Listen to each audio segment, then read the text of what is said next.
Hey guys, welcome to another Hudson lighting video. I'm Chris Hudson. So today I am currently walking to my local village swimming pool, and the reason for that is that I noticed in the swimming pool that the lights were failing. They were installed in 2005, I believe. They've done pretty well. They're all halogen MR16 12 volt, and they're really due a replacement. The swimming pool company's quoted quite a large figure to replace them all, and I'm going to try and take the opportunity to do the ultimate test for our fittings and find out whether or not they'd be suitable long term for a swimming pool. So the idea is that we're going to take some of our existing Ranger fittings, probably a recessed light, maybe a 12 watt, and we're going to adapt them to fit into the swimming pool lights existing to see whether or not they'll work out. And if they work out, then hopefully we'll get the contract to make and supply the lights for the swimming pool to be replaced. So I'll show you those in a sec.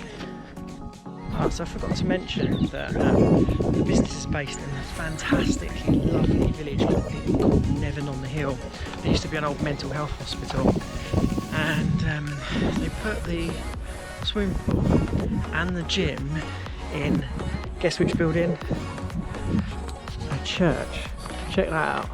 So that is the village's swimming pool, gym. There's a not a steam room, what's it called, a sauna, and a jet pool, and the jet pool is where I'm going to pull the lights out.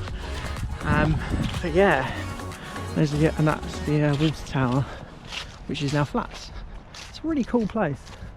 Absolutely love it up here. But yeah, I'll show you the inside in a sec. Oh, and obviously I'm doing this at the moment while all leisure centres etc are closed.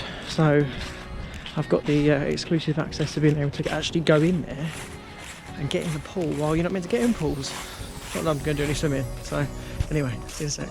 Right guys, this is the pool. Check it out. It's pretty cool, right?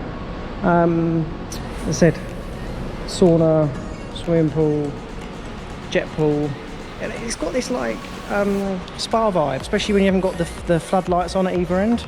But the only reason the floodlights are on at the moment is just because while I'm in here, just a bit better light. Anyway, I haven't had to get in the pool, so I was going to get in the pool and take out one of those fittings there, but this fitting was hanging out and this one was one I could actually get to, so this gives you an idea of what we're talking about. As you can see, there's water in there. Yeah, plenty of water in there. There's a lot of fittings with water in. So I've measured the dimensions. I might try and measure the cutout. I think, what did I just take the dimensions as? Let's just quickly see. There we go. So 59.1. So we should be able to get over 60 mil light, and that's what I want to kind of get the tape measure in to find out. But yeah, there's a few fittings, as you can see. That's the right hand one's the one with the cover, the way they're meant to be, and the left hand one is, well, one without a cover. The cover's missing. Whether or not the pool guys had lost it or what, we don't really know. But yeah, so I'm going to get this one back together and get it back in.